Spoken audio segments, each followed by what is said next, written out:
Imagine standing on a desolate, wind-swept mountain slope. The air so cold it feels like glass against your skin. The only sound is the howling of an unrelenting wind. Before you is a single tent, half buried in snow, not collapsed, but slashed open from the inside. Now, imagine you are a rescuer and you see a line of footprints, some from bare feet, leading away from this desperate shelter and into the vast, freezing darkness. This isn't the opening scene of a horror film. This is the chilling, true story of 9 experienced hikers who walked into the Ural Mountains and never came back. Welcome back. You're watching Mysteries Unfolding, the channel where we peel back the layers of the most unsettling and inexplicable cases from the annals of history. Today, we venture into the heart of Soviet-era Russia to confront a case that has baffled investigators, scientists, and conspiracy theorists for over 60 years, the Dyatlov Pass Incident. In the final days of January 1959, a group of 10 students and graduates from the Ural Polytechnical Institute, all seasoned hikers and skiers, embarked on an expedition of the highest difficulty rating. Their leader was 23-year-old Igor Dyatlov, a brilliant and respected engineering student. Their goal was to conquer Mount Otorten, a formidable peak in the northern Urals. From the photographs they left behind, we see a group brimming with life, youth, and confidence. They are laughing, building campfires, and posing for the camera, utterly unaware that they were documenting their final days. Fate intervened early for one of them. Yuri Yudin, suffering from severe joint pain, was forced to turn back at the last settlement. It was a heartbreaking decision at the time, but it would be the cruel twist of fate that saved his life. The remaining 9, 7 men and 2 women, pressed on into the frozen wilderness. Their diaries paint a picture of a challenging but manageable journey. They describe the biting cold, the deep snow, and the fierce winds, but their tone is one of determination, not fear. On February 1st, they began their ascent of Kholat Syakhl, a mountain whose name, in the language of the local Mansi people, translates to Dead Mountain, a sinister omen they could not have understood. It was here on this barren, treeless slope that they pitched their tent for the last time. They were scheduled to send a telegram from a village on the other side of the pass by February 12th. The telegram never came.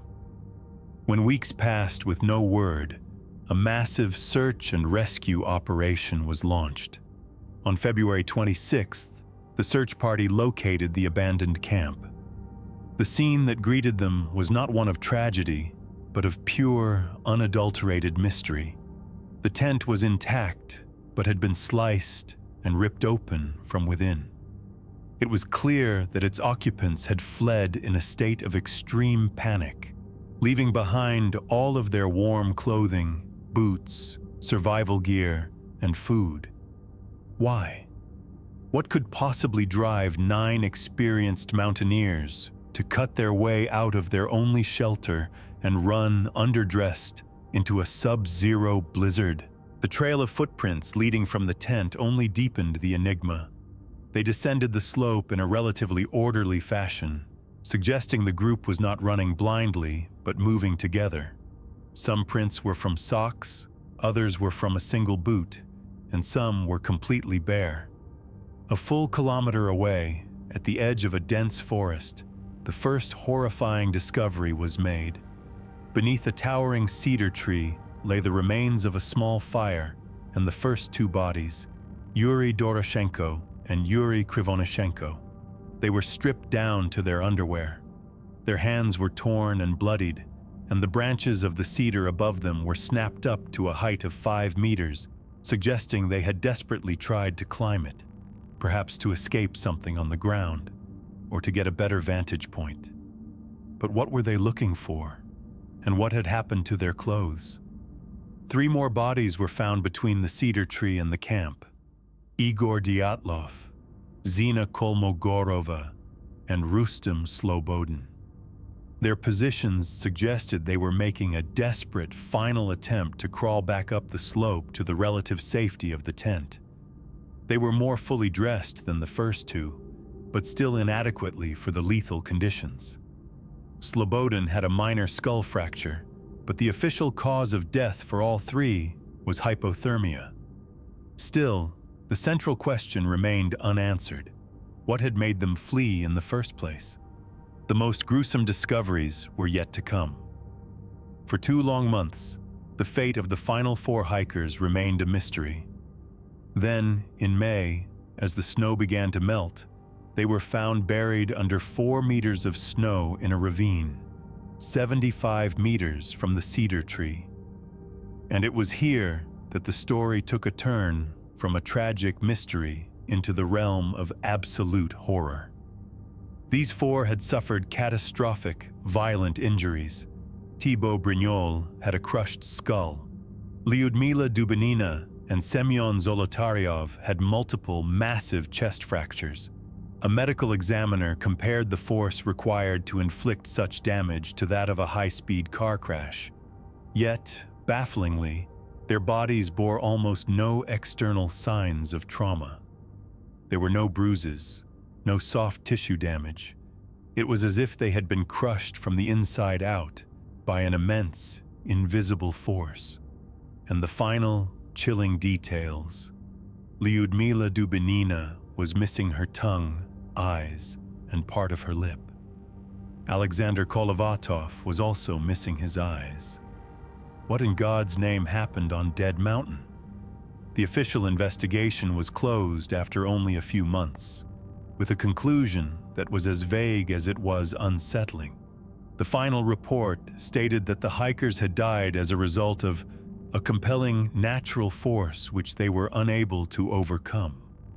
The files were then classified and sealed away from the public for decades. This cryptic explanation only fueled a firestorm of speculation that rages to this day. Let's explore the leading theories. Could it have been an avalanche? This is the most recent official explanation put forth by Russian authorities. However, it fails to answer key questions. The rescuers and experienced mountaineers at the time noted no signs of an avalanche. The tent was not buried or flattened, but was found standing. The footprints leading away from it were clear, not wiped away by a wall of snow.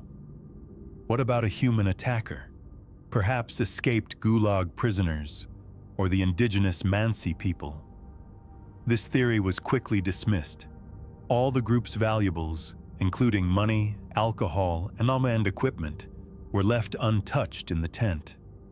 There were no tracks found other than those of the 9 hikers, and the Mansi were known to be peaceful, with no history of such violence.